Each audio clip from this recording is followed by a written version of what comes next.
Yes, greetings, blessings, people. We're here, we're live and direct right here on the Big Buzz Station with yours truly, DJ Kat the Kat-a-lyst. And of course, we have a special guest joining us. He goes by the name of Kass Smith. So, special guest, you there?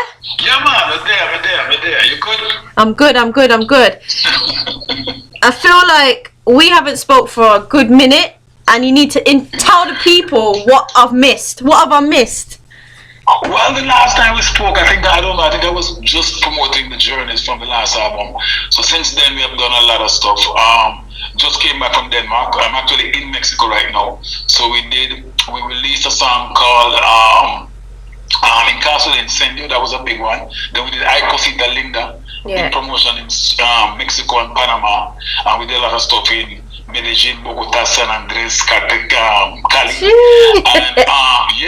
And then from that, we did another song called Cumina, and that song was produced by DJ Playero. As you know, DJ Playero is the producer for Daddy Yankee. Yeah. So him do Gasolina. So he did that one, and that one we did in Puerto Rico. And that one was released. And we have a song we're pushing right now, is Room in My Father's House. And basically it speaks about social inclusion independent of, where you're from, how you be, the color of your skin, So that's the song we're pushing right now, Room in My Father's House. So we're good. Nice. We're busy. Sounding busy. You know what? You've got a question already from a listener. They're asking, how do you as an artist fund, fund social gatherings? I think they mean going abroad, because you've said Mexico, you said Puerto Rico, so they're asking, how do you fund that? How do you go about it? Well, these are paid shows. I'm hired. They contract me to go to these events. So I do shows. The last tour I did in Mexico City, we did 4 shows in Mexico City. Then we went to Panama City. We did 2 shows there. And there I linked up with Mucho Banta. We're looking at doing some stuff with him in India as well. Nice. And then we went to Colombia. We did Medellin, Bogota, and 2 more shows in San Andres. Wow. And from there we did the Aarhus Reggae Festival in Denmark. So I've been doing this for 42 years now. So it's just been a long time in the market. So it's been good. Yes, so that's the answer to that question. Yes, I hope the listener liked it, because straight away they were in. They're ready for that question. So, all right, cool. So you've been really busy since last time, and it's really strange because we've got some listeners saying that this is the first time they've heard of you. What's happening? Well, I've mostly been in Latin America. The people hear my music. I was Cassiano. So my full name is Cassiano Smith. So everybody calls me Kass Smith, really. Yeah. But basically, the bottom line of it is that I'm actually been spend most of my time in Latin America. I sing in Spanish and English. So the producer of this last album was Dean Fraser and Mikey Bennett. And I've spent the last, 30 years now pushing in Latin America. I was with Capitol Records for a while. So mostly for the Anglo-Saxon market. A lot of people don't know the name really. But the music is out there, so good. I hear that. Was I right in hearing that you said that you speak in Spanish as well? Yes, my Spanish is actually better than English right now. Oh wow, okay. How did that come about? Because that's unusual. It's a nice vibe, but how did it come about? Well, what happened was that I was performing in Jamaica, and back in the 90s, I did my first album in 1989. Benjamin was the producer of that one. So I had an opportunity to come to Mexico to perform. So I started working here, and basically what had happened was that I sent a demo to Capitol Records, the Emmy Music Capitol Records at that time, and they said if I learned Spanish within 3 months, they would sign me. Oh, so wow. I just made the books and study, and one of the songs on that album was a song called Ay Cosita Linda. You could actually check it out right now. We did a remix of that about a year ago. Yeah. Ay Cosita Linda, and that song was a big hit, so we opened for some big festivals, At that time with the Spice Girls, with Julio Iglesias, and Paul Anka, and then later down, reggae shows with Beanie Man, Shabba Ranks, Kimani Marley, with some tour with him as well here. So it's been interesting. So it's been an interesting career, really. Yeah, wow, it sounds very interesting. But what has been like your pinnacle moment when you thought, wow, this is amazing? Or have you had that already? Or like when has been that moment? Totally. I think the biggest one that really hit me is when I did an event. It was in Merida, and there were 62,000 people there. That was the biggest show that we've ever done. Obviously, there were other artists there as well, but just the magnitude of it, and everybody singing my song at that time, it was like, whoa, So I think the energy that you can feel from that crowd is a very inspiring, and it's retroalimenting. You can feel that energy on stage. So that was one of the biggest moments. The other moments is you go to different countries, and the people who don't speak the language were singing. Like right now, DJ King Kelly is pushing one of my songs called I Cosita Linda, and he saw me a party last week in Germany, and people were singing I Cosita Linda, Mama Sonyava can make it, yes, and they don't understand the words, but they're singing my songs. So I'm grateful for that. So those are the pinnacle moments that really reach out to me. So I give thanks. I hear that. And good few years ago, there's always been a debate about responsibility of artists. Do you feel you're responsible for your actions so that because people look up to you no matter what you do? So do you feel responsible? Totally. I mean, I believe I'm on a path right now. I do believe that as an artist, we have a social and moral responsibility. But more so in my particular case, I focus on a lot of humanitarian projects, and that is really helping your father man. So we did a project in Kenya in December, and that was basically raise funding for marginalized groups, the Maasai community, and basically we just gave gifts to every single child and adult in a small village. Right now we have a fund, it's a GoFundMe, and we're raising funds to put in toilets and classrooms and water sourcing, building a well in that community. So that's a GoFundMe that we're pushing right now, and I do specific work where that is concerned. I've been involved in a lot of humanitarian projects for the last 30 or 40 years, and for me that is very important. Right now we're refocusing back on Jamaica. So we're going to be doing some stuff in Jamaica in terms of the organic farming, and just basically, giving these young kids a different opportunity to really shine, and come out of poverty. So yes, we have a social responsibility. I've taken it to a different level in terms of the projects I'm doing as well. So yes, I'm grateful for that. Blessings. If you can, send me the GoFundMe page. I would love to share that and kind of put a highlight on that. That would be cool. Let me send it for you. I'll send that GoFundMe page for you. Definitely, I'd love to do that. If you guys can do that. And what we do is that we show receipts of what is being done, so people can actually see it, because there's so many people who raise funds, and a lot of people who donate do not get accountability of where the money is going. So where I am concerned, if it's $100, it's so that it is spent, and you know where it is done spent. So we show the receipts as well, so people can see that. I hear that, and I think from what I'm hearing from yourself, there's longevity in it as well, because that's one thing that kind of does concern me sometimes, is we go into places such as, like you mentioned, but there's never usually longevity. It's just kind of one little thing and then we come out. So it sounds like wells and things like that, there is some longevity, which is always important. Totally. If you're going to bring up a community, if you're going to raise basically and affect the economic section of it, it's a generational thing. So you have to do it not only with the elders, but also with the young ones coming in. So the idea here is to also educate these young kids. If you look at the videos, if you go to my site, it's Kass.Smith, KASS.SMITH, and I'm on Instagram. You can see all of the photographs and videos in this community, something that is real, it is there. And some of the kids are literally 4 years old. I mean, the oldest person in the village was 107 years old. And that's an old lady that we gave her blanket there. So these are people who are very active, they're very healthy, they really take care of themselves, they eat organically, they don't eat any form of processed food. So it's a blessing, and it's also an example to all of us who are on this side of the world to say, listen, hey, careful of what you eat, careful of what you drink, because them are poison away, Yeah, man, 100% agree with that. 100%. So I'm careful of that, So the whole type of things are going as well. 100. And then we've got a listener asking, what's your plans for helping Jamaica?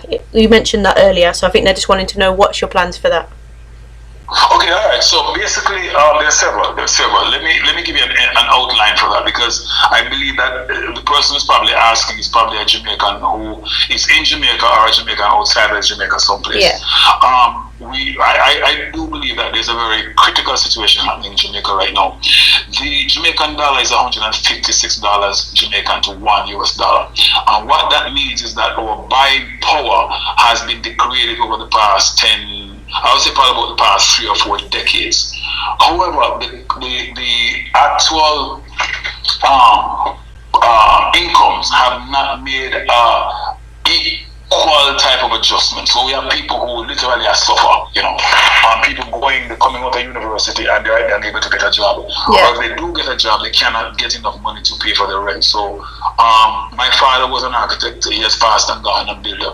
My mom is a JP, and my sister is also a JP, but she was also a principal of a school in Hopewell. Oh, wow.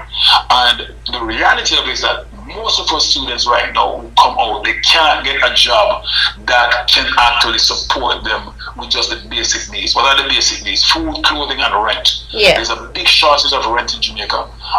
Most of these homes that are being built right now, that are supposedly built for people who are civil servants, are being bought by people who are living abroad, who have a much stronger buying power, and they rent it to these people. So the Jamaicans who live in Jamaica and earn in Jamaica, who do not receive remittances from the US or England, are at a disadvantage. So it is my intention to change that. And the idea is to focus on humanitarian projects. I have a team that we're working with it to go in there. And what it is, we're looking at the housing sector. The idea there is to build homes at a very reasonable price, and they're built very fast. We're talking about building a 2-bedroom living and dining with a little backyard so you can plant and look breadfruit tree and stuff. And that home can go up within 3 months. It's a prefabricated home. Beautiful. You would never know it's prefab, and it is made from very long-lasting material, so you don't have a problem. It's hurricane-proof. Yeah. But it also comes with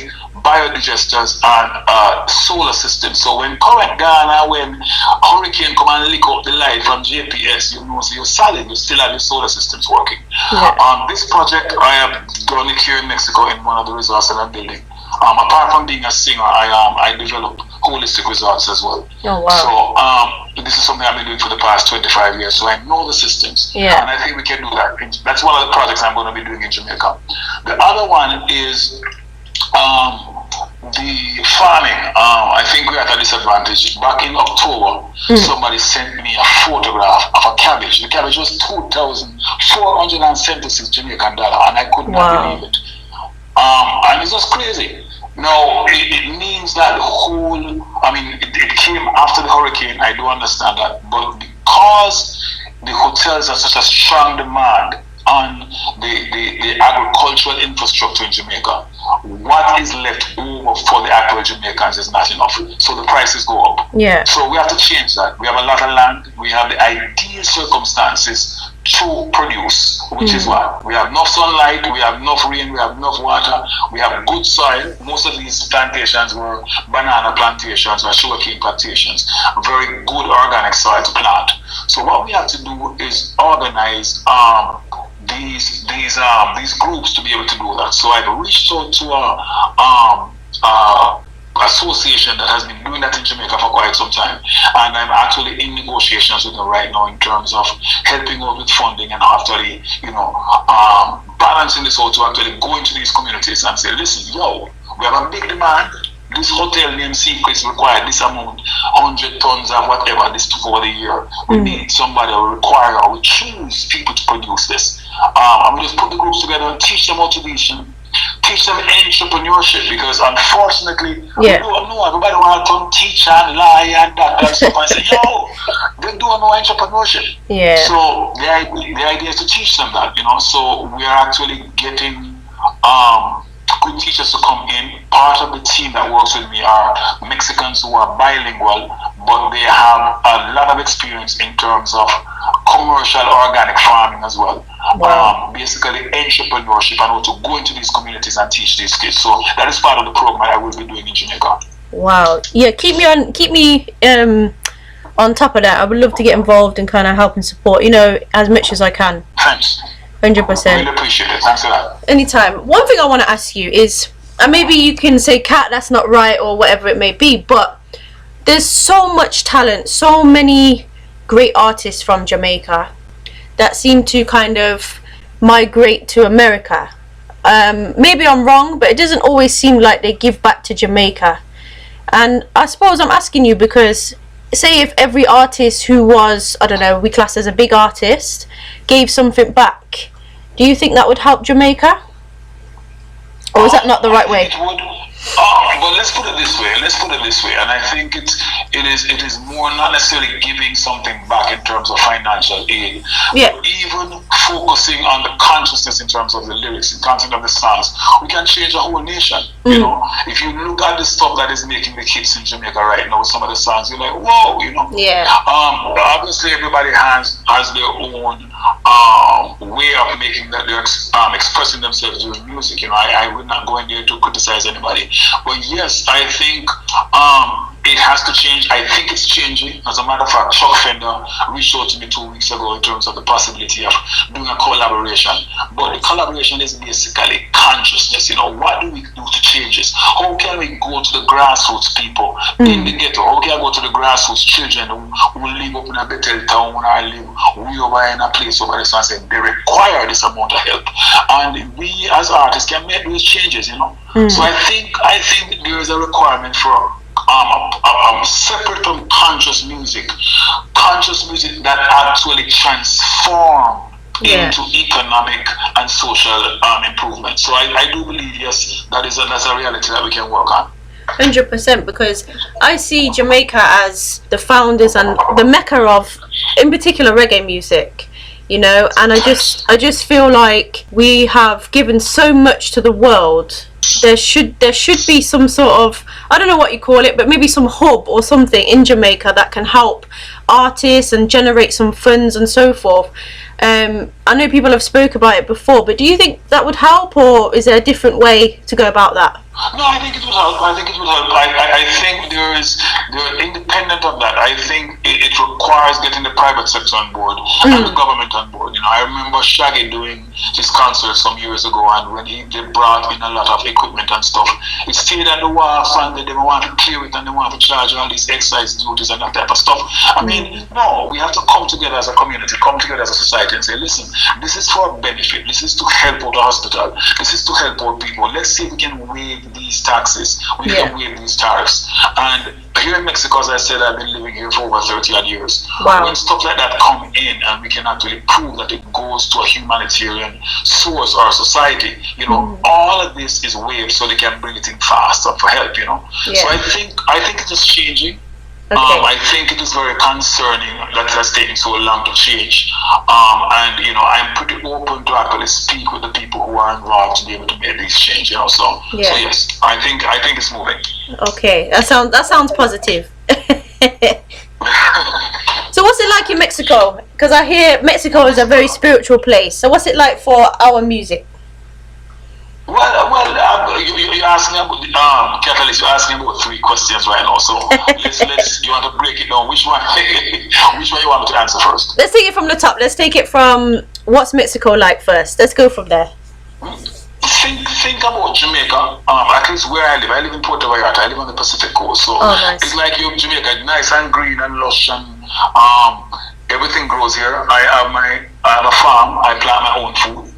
I kind of stay away from all them transgenic stuff. So everything you can get in Jamaica, I brought the seeds in years ago and I plant them. So we have custard apple, sweet salad, Nesberry, everything, lychee, guinea, all that type of stuff. So, and you know, ground provision. So tomatoes, onions, scallion, thyme, all of that plants, you know. And my kids grew up in that environment as well. So they have learned how to plant. My children are mixed Mexican, Jamaican, and they respect that.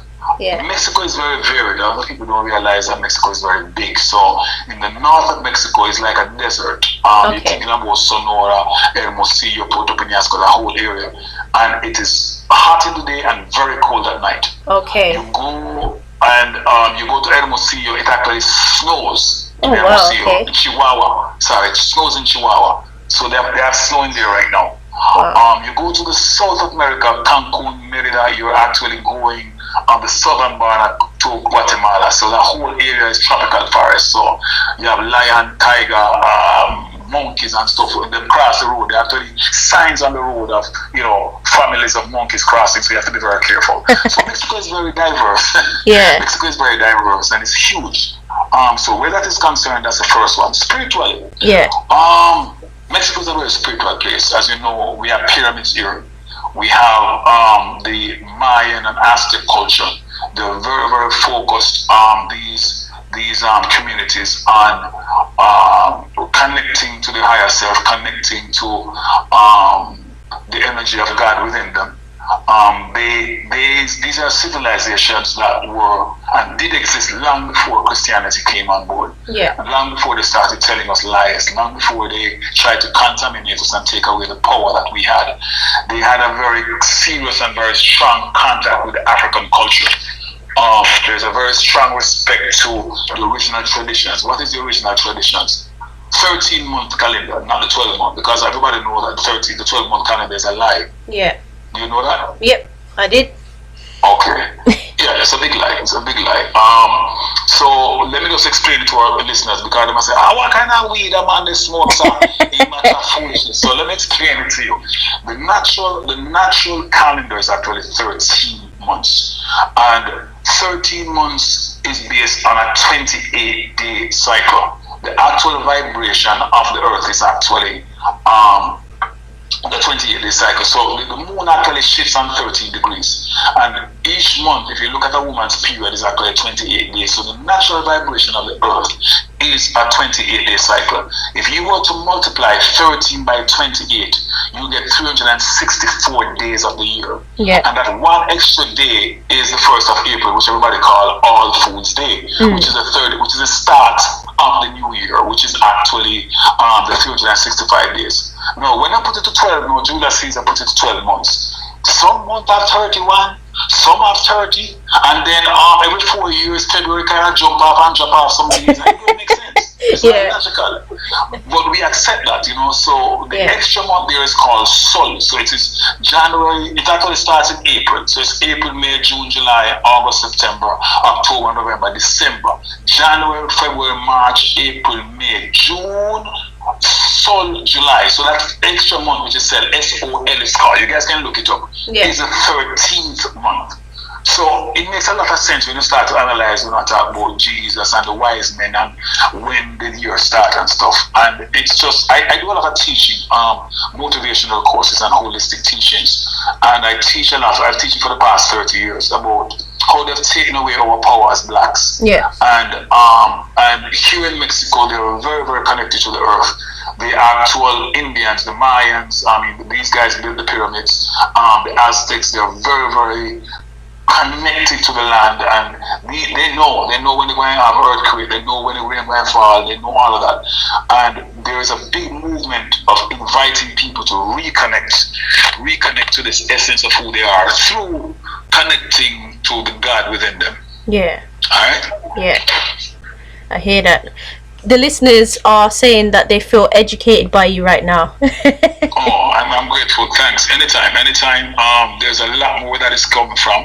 As I said, and if you understand it, basically we are spiritual beings having a human experience. In other words, my thing is that we are spirit having a human experience. We chose this physical body to be in this third dimensional space. Yeah. And the Bible says, in my house there are many mansions. What that means? We are not alone, brethren. That's it.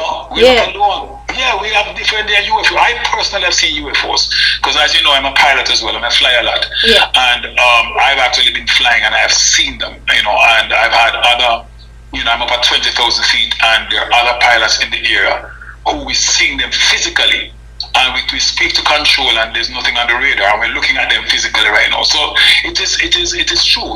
We are not alone, and the whole process of it is that right now we're coming back to reconnect to the essence of who we are. There's a big educational revolution that is coming on. People probably don't even see it, but it is coming on. There's a whole economic revolution that's coming on, social revolution, and also as it relates to pharmaceutical revolution. We're going to be able to cure diseases within hours that did not that taken a long time to be cured before. And there's a lot of technology that was hidden from us that we see them in a movie and we say, a Star Trek, no bridge in a reality. So that is coming out. And we can see it. I do believe that we have the power to heal ourselves. Even Jesus said, these things ye shall do in my name. And when you say my name, you don't mean in a fiend name, Jesus. You mean in your name, because you have the power of God within you. Yeah. You cannot not have the power of God within you. So this is like those basic holistic teachings. And when I grew up in Jamaica, I grew up in Hanover, and I was a very I used to ask a lot of questions. One of the questions I asked was, when Jesus was 12 years old and he rebuked the people who were playing, were gambling on the step of the church. Yeah. That was the last time he was mentioned in the Bible until he was 29 years old when he came back and John the Baptist baptized him. So we said, well, the boss, he's 17 years, the man missing, and nobody don't notice. This is a big lie. Hello, please, where did he go? Yeah. So I used to ask that question. I was 10 years old, and I used to ask that question, and I started realizing that they remove a lot of Bibles, a book from the Bible. Talk about Ezra, them take out Enoch, them take out Maccabees, and they don't tell us he went to Ethiopia. So I said, hold on, they took him to Ethiopia to hide. Them take this white kidney with long white hair and blue eye and go hide him in between that old village of black pygmy. Wasn't it because he was black? There you go. Anyway, I was promptly removed from the church. They had this big meeting, and when I was 16 years old, they took me out of the church and said, listen, Kass don't have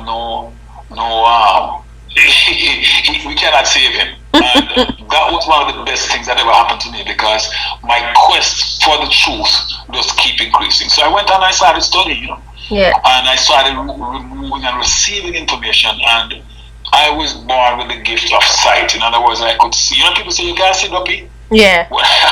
Yes, I was born with the possibility of being able to see stuff that other people could not see. And I just went on a quest, and we learned about the power of 9.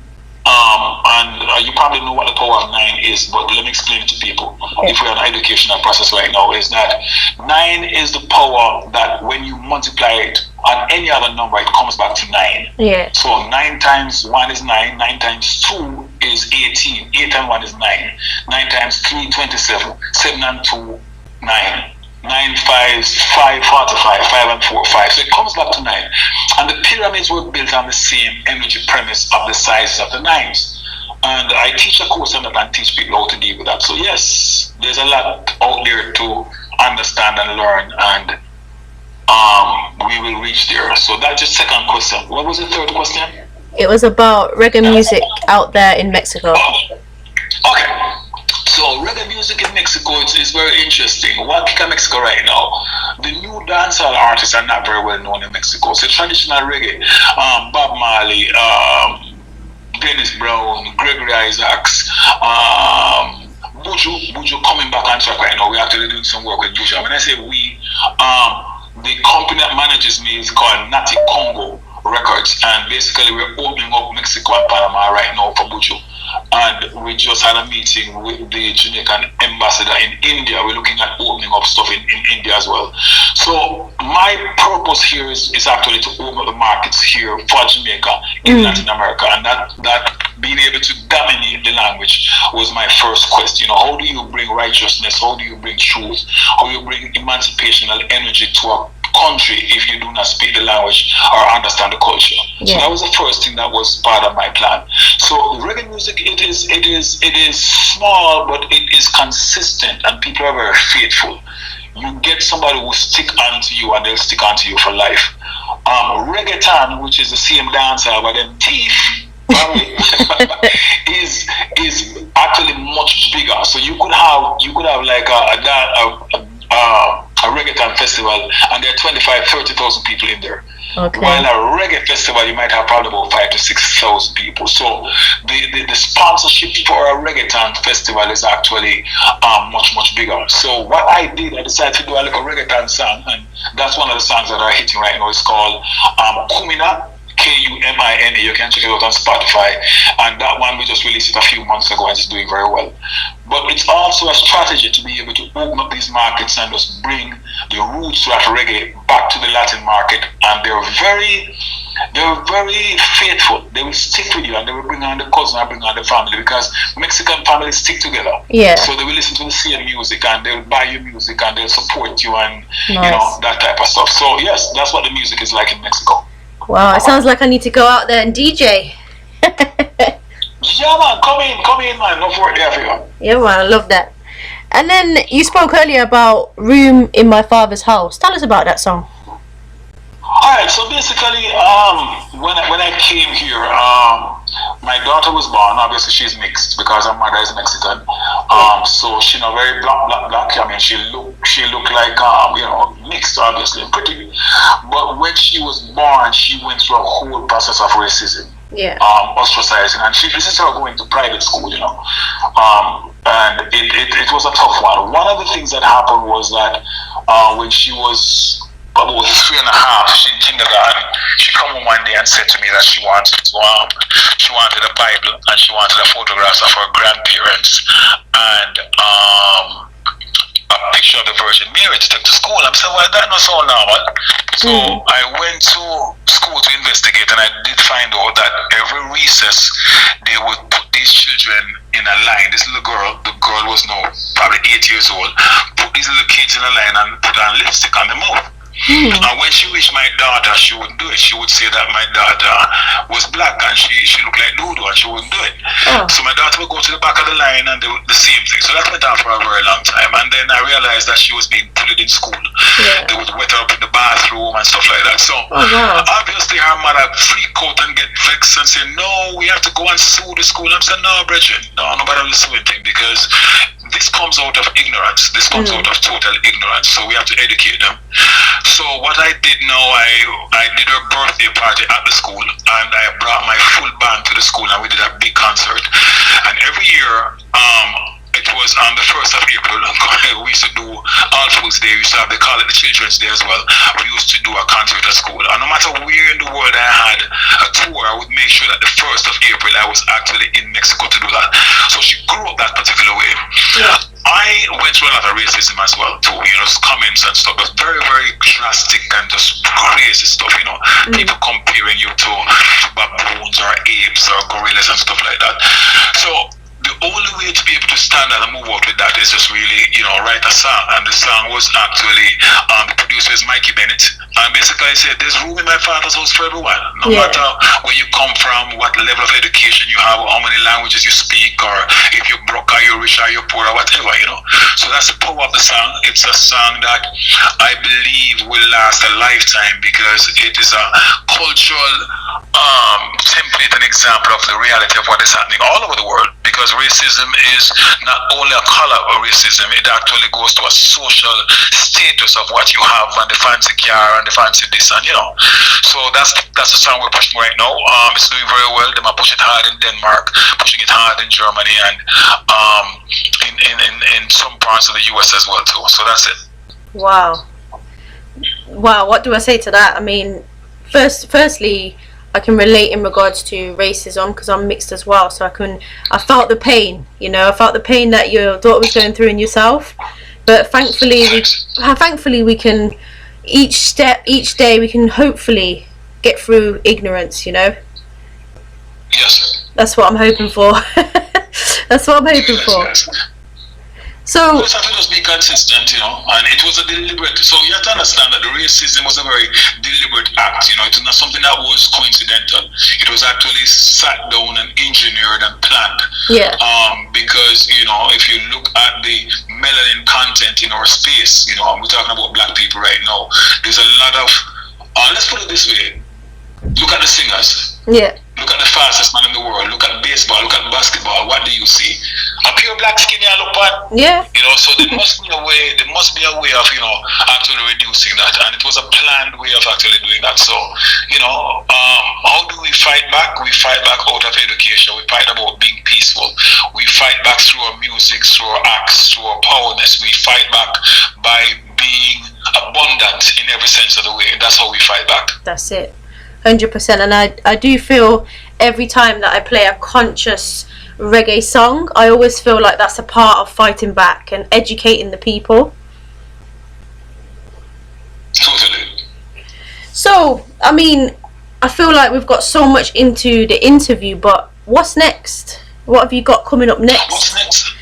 What's coming up next is basically keep teaching, you know. I keep sharing, and my idea is to use the music to open the platforms to be able to share. I do believe that we are spiritual beings having a human experience, and our natural state of being is abundance, which is emotional, physical, spiritual, and financial abundance. And the financial abundance is very important. And why is it important? Because if you are spiritually connected, if you are emotionally connected, and you cannot pay your rent, you have a problem. So the idea here is that I teach that and I share that, and usually what happens is that when I do concerts or people invite me to these big festivals, I put a day before or a day after to teach one of these courses so we can spread the light, you know, and just teach people how to create this, how to remove the SICUs, you know. People say, what is a SICU? A SICU is an acronym. It's SICUUU. And what does it mean? Secret, invisible, covert, unseen, unsaid, unacknowledged, undisclosed codes. These are the codes that are embedded in us that we don't know. Like they would say, the love of money is the root of all evil. That is a SICU. Because if you choose to bring money into your space, you have to love it. You have to give an energy of love. So, and that was embedded in our space. In Jamaica, they say, if you want good, your nose have to run. Which means that if you want something good to happen, you have to suffer. That is a lie. So those are the SICUs that we bring into our space. These are these codes that were embedded in us as human beings, but more so as blacks or descendants from the slaves, because we were not supposed to triumph. So all these was actually embedded in our language, it was embedded in our culture, and it was embedded in our psyche. So the more we speak about it, the more we can actually bring it up to the surface for people to change from it. There's so many things happening right now in our culture when we were even young. A lot of rapings, and it was like almost normal. Big man I rape small pitney, you rape your daughter, you rape your niece, or what? No, brethren. No. So we take that as something that was accepted. And where did that come from? That came from slavery.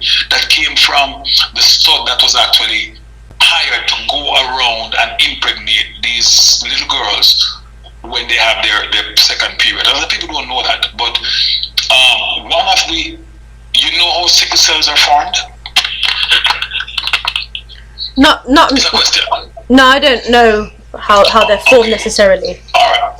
Let me explain to you. 90% of people don't know that. What causes sickle cells? And sickle cells, unfortunately, affect blacks and it affects royalty. And there's a reason for it, because sickle cells comes from an intergenerational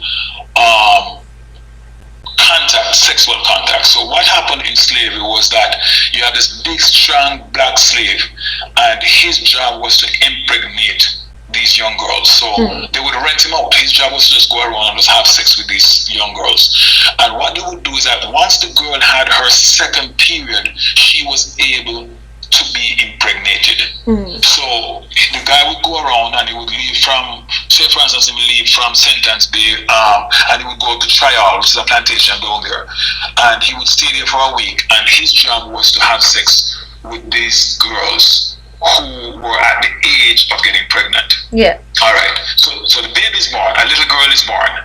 The same slave, 12 years later, when this little baby is now 12 years old, was also again able to be impregnated, but she's actually being impregnated by her father. Okay, yeah. You get it? Yeah. So that is where the DNA degeneration comes from. And what happened eventually is that the sickle cell was starting forming, which is when you have an incestuous relationship where the bloods actually mix. And that's why sickle cell is a disease that a lot of people are very embarrassed about, because it has a cultural history to it. Yeah. And people don't talk about it, they hide it, they keep it down there, but it's the reality. And what caused that? That's a result of slavery. So basically, my music is to open the doors to teach the truth, really.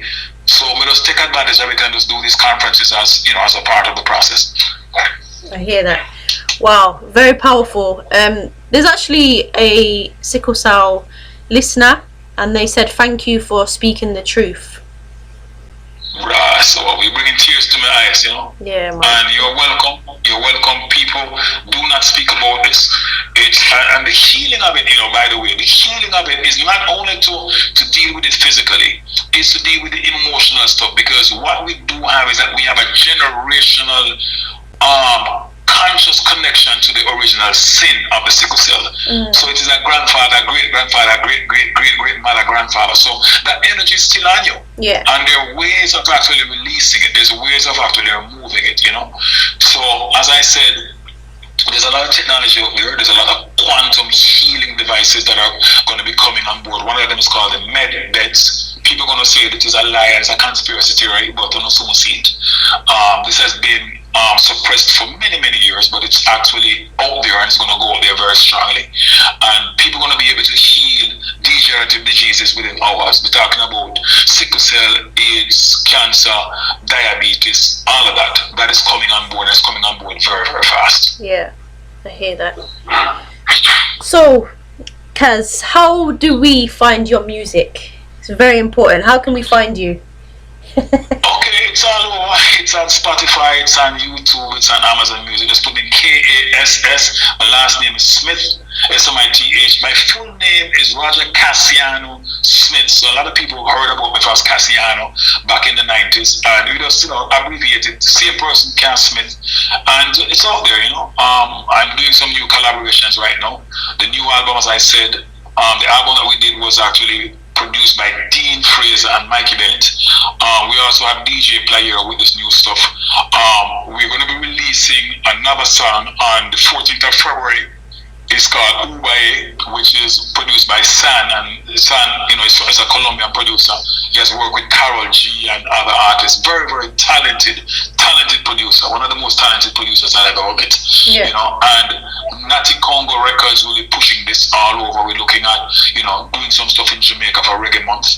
We're going to be pushing that. And as I said, the music is a tool to open the doors for the other stuff that I'm doing, you know, because I do believe I have a social responsibility, and I'm open for collaboration. Anybody out there who is on the same conscious vibes, if you have any festivals that you like to invite me on, I'd be more than willing to come in and just do some consciousness, if you know, and just make it raw. Yeah, man. So you can get my music on there. You can check out my Instagram page. It's Kass Smith, Kass, same thing. And Facebook, me all over the place, man. You can't find me. Yeah. So, is there anything you want to say to the listeners that we haven't spoke about or said before we go? Just blessings, greetings. Just don't forget your purpose, you know. I think most of us have forgotten. That little child that was 3 years old, 5 years old, that was very happy. And then life changes. Life changes, and you bring on everything as it relates to hate, rage, jealousy, guilt, all those lower emotions. And I invite you to go back to that young child that was always happy, who would dream of conquering the world, that there was no resistance, and try to nurture that child and put that child into a space where you can actually physically manifest those thoughts again. Some of us are in a stage where we're in our 50s, and when you look back, you say, "Ratted, how did I get here? It went so fast." Yeah. Because I'm almost 60 now, Virgin. Wow. And it just went so fast. It's like, you know, I've been singing now for 42 years, and it's like you look back, and I've been busy, you know, I've been doing a lot of stuff, you know, I've been singing all my life, but I'm saying there's so many of us who have literally regretted not being able to live their life, and it is never too late. It's never too late to stop and say, listen, this relationship is not working. And it might be a relationship with a person.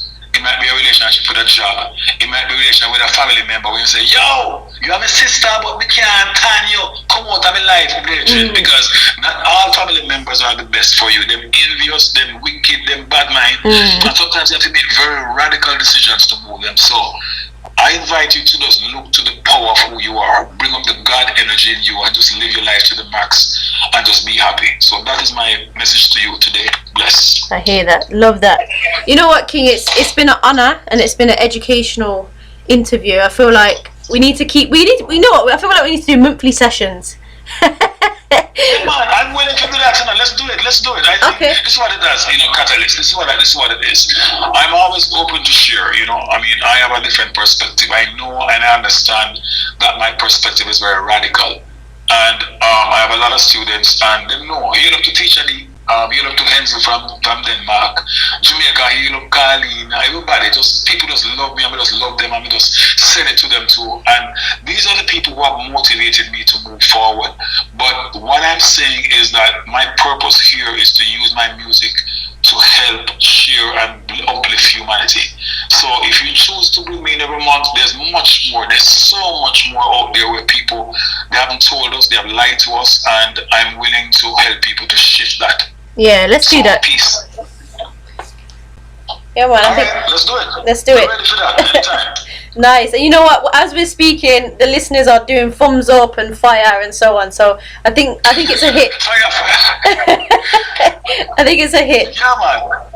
All right, anytime. Just let them know, put a date on it. Let me just organize my calendar. And what usually happens is that people make requests based on topics that they would like to speak to. So if they could send you a whole list of questions, you know, and we do that. I do that set here and I do it in Spanish as well, because I've had interviews where people say, yo, come in and do it again, and we do the full interview in Spanish. Nice. And you know, it is transmitted in Mexico, Chile, Colombia, Costa Rica, and Panama. People can hear it as well too. So yes, I'm pretty open. Let me know, let them ask the questions, and if you could set up a date, I'm more than willing to transmit this. Nice.